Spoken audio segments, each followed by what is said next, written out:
دولہا جانتے نہیں جانتے؟ لفظ ہے کتنے؟ 5 دولہا، 5 لفظ ہیں، 5. اتنا فسوٹ لکھا بات بات کہ 5 نسلوں تک کو پردمن کر دیتا.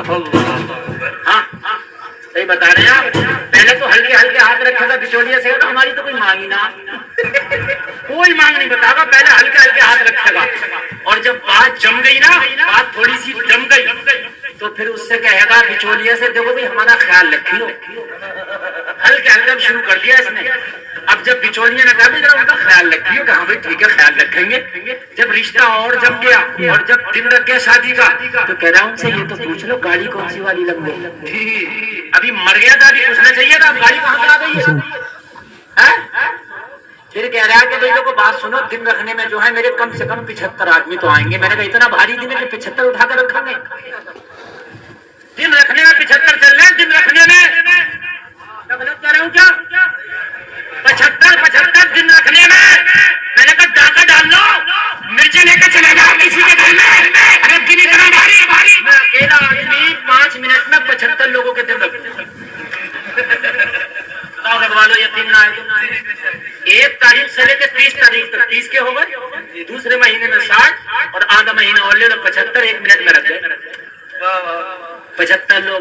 جوڑے بھی ہوں، گفٹ بھی ہوں، سمجھ رہے ہیں، کھانے بھی ہوں، اور سب کچھ کرنے کے بعد میں پھر کہا بارات کے لیے ہوٹل کون سا ہوگا. میں غلط نہیں کہہ رہا ہوں میرے بھائیوں، تباہ کر دیا ہے ہمارے معاشرے نے ہم کو. ہم تباہ ہو گئے، تباہی کے راستے ہم نے خود نکال لیے. یہ بیٹیاں کب تک اپنے باپوں کے گھروں میں جوانی کے ایام گزاریں گی میرے بھائی؟ ذرا مجھے بتاؤ تو. یہ جوانی ہے، اگر ڈگمگا گئی تو وہ باپ اس کا ذمہ دار کون ہوگا؟ اور گھر کے ذمہ دار آدمی میری بیٹی کا، میرے بیٹے کا قدم ڈگمگا گیا، اس کا ذمہ دار کون ہوگا؟ ایک شخص کے 2 بیٹے تھے، 2 بیٹے، ایک کی شادی کر لی، دوسرے کی شادی کرے گا کوئی مانگ تانگ کا. بڑے غصے میں بولا، اور مگر کوئی لے بھی آیا تو بڑا پھر مزہ ہے اس کو.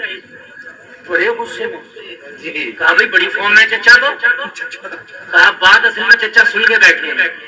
بات یہ تھی کہ چچا نے جب پہلے بیٹے کی شادی کی تو چچا نے بڑا مانگ تانگ کیا. چچا نے کہا حقہ بھی مجھے بڑھیا والا چاہیے، سمل والا.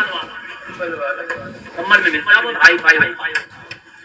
بولے حقہ بھی آ گیا. چچا کو گاڑی تو چلانا آتی تھی، بلیرو میں تو بیٹھے نہیں، چچا کی چلانی نہیں آتی تھی. بیٹے نے بٹھالا بھی نہیں، نئی بہو تھی تو کہاں چچا کو منہ لگا رہا. وہ تو اسے اوٹی سے، نینی تال سے، شملہ سے فرصت نہیں ہے. اس کے بعد چچا نے حقہ نکالا صندوق میں سے کہ لاؤ اسی کو پی لیں. چچا کو پیتے ہوئے 1 مہینہ نہیں ہوا تو ایک دن بہو سے جھگڑا ہو گیا. چچا سے بولی میرا ہی حقہ پی کے مجھے یہاں کے دکھا رہا، دیتے ادھر پہ. اب چچا ٹک ٹک دی دم دم نہ کشیدم. کیا کریں؟ اب چچا مولوی صاحب سے بھی نہیں کہہ سکتے کیونکہ مولوی صاحب بھی ڈانٹے گا کیوں مانگا تو نہیں تھا. چچا بولے دوسرے کی شادی ہوگی، جہیز نہیں بہو لوں گا. ہاں جہیز نہیں، اور آج بہو نہیں جہیز چاہیے.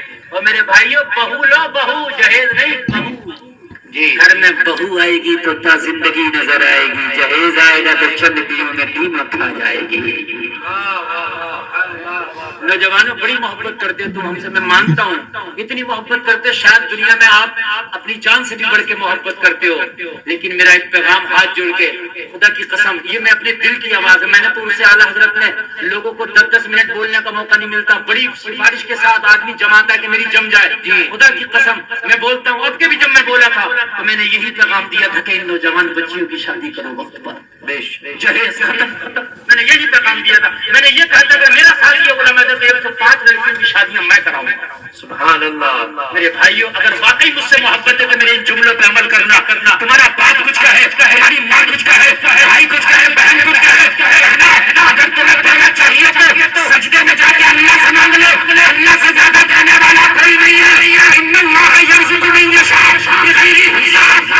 مریم نے جنگل میں عطا دیتا ہے، یوسف نے کنویں میں عطا دیتا ہے، یونس نے مچھلی کے پیٹ میں عطا کرتا ہے، حضرت ابراہیم نے آتش نمرود میں عطا کرتا ہے، تجھے بھی دنیا میں عطا کر دے گا. نعرہ تکبیر، نعرہ رسالت، علماء اہل سنت، مسلک اعلی حضرت، مسلک اعلی